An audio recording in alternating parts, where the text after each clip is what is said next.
pulley system includes 5 dense annular pulleys A1 to A5. They are ring-shaped, with the A2 and A4 pulleys being the most important for force transmission. In rock climbing, different grips load different forces on the pulleys of the hand. The crimp grip is the most common grip used in climbing. However, it requires about 90 degrees of flexion at the A2 pulley. This results in greater force and increases the likelihood of injury. About 450 newtons of tensile force is enough to tear the A2 pulley. The weight of the body is enough to provide this force. The ring and middle fingers are most prone to injury.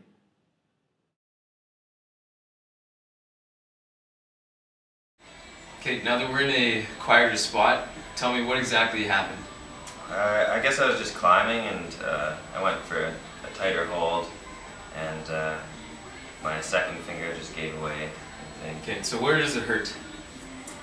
Right there along that part. Okay, and did you hear a popping or feel a popping noise at all? No, it just kind of really hurt. Okay, well that's good news because that means that it might not be a complete rupture. Okay. But yeah, what does it hurt to do when you move it? Does it hurt to go like this at all? Yeah, it hurts when I flex it, for sure. Okay. To do some special tests, I'm going to first get you to actively flex your finger. That hurts a lot. Now try to actively extend your finger. Doesn't hurt as much. Okay, now we're going to do some passive tests. We're going to do some passive flexion. We're going to do some passive extension. That doesn't hurt as much. Now we're going to do some resisted tests. So we're going to do resisted flexion, try to push against my fingers. Yeah, that hurts. Okay, now the other way. Try to extend, push against my fingers. That doesn't hurt as much. Have you hurt your finger before? No, this is the first time. Okay, well that's good. So just from observation, it looks pretty swollen. There's a lot of redness, so you're definitely injured. I'm just going to do some little tests here. So does it hurt when I press here? No. What about up here? Yeah, right there hurts. Yeah, okay. And then up here? No, not as much. No, okay. We feel pretty swollen, so we're going to have to take care of you and do some... Okay, well I think you're going to be okay, but I suggest you go see a doctor or specialist and go get yourself checked out. Make sure you're okay. Then come back and see me and I'll tell you what to do. Sounds good. Ice therapy should be applied exclusively for the first 48 to 72 hours to reduce swelling. It should be applied every 2 hours for 10 to 20 minutes. To manage swelling and inflammation, compression is highly recommended during treatment. This can take the form of a functional tape job so that daily activities may continue. Compression may also aid in the reduction of pain. The affected fingers should be compressed to help reduce fluid accumulation from surrounding tissues in the hand and rest of the finger. If fluids from adjacent tissues are allowed to pool at the injured site, swelling and a longer healing process will result. Athletic tape should be wrapped around the injured finger in a distal to proximal direction. Compression should be maintained at all times except when the athlete is sleeping or icing the affected area.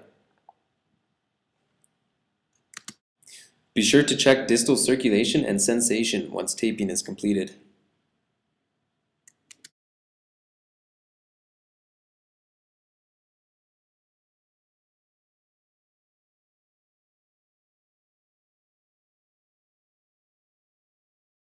Active pain-free range of motion and finger flexion and extension is important before rehab exercises can begin. When active pain-free range of motion has been established, the individual can begin a progressive introduction of stress to the finger following the principles of low load, high volume, high frequency, low repetition. Examples of exercises include contracting the 5 digits by squeezing a squash ball in 5 sets of 10 repetitions. Another example is to perform hand exercises in a bucket of rice. Movement examples include scooping motions, finger extension and flexion, and clawing motions. Exercise duration should start at 15 seconds but gradually be increased to 45 seconds. The individual should also work to progressively increase resistance by putting their hands deeper into the rice. The activities may also be performed more frequently with shorter breaks to improve endurance. Another common exercise is to gradually work up to hangs and pull-ups on a hangboard. A progressive increase in resistance can be applied by increasing hang time by 2 seconds at each stage.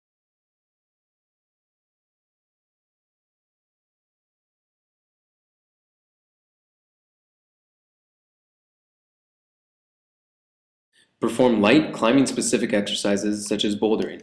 This is a segue to gaining grip strength for various rocks. Begin by climbing short duration routes.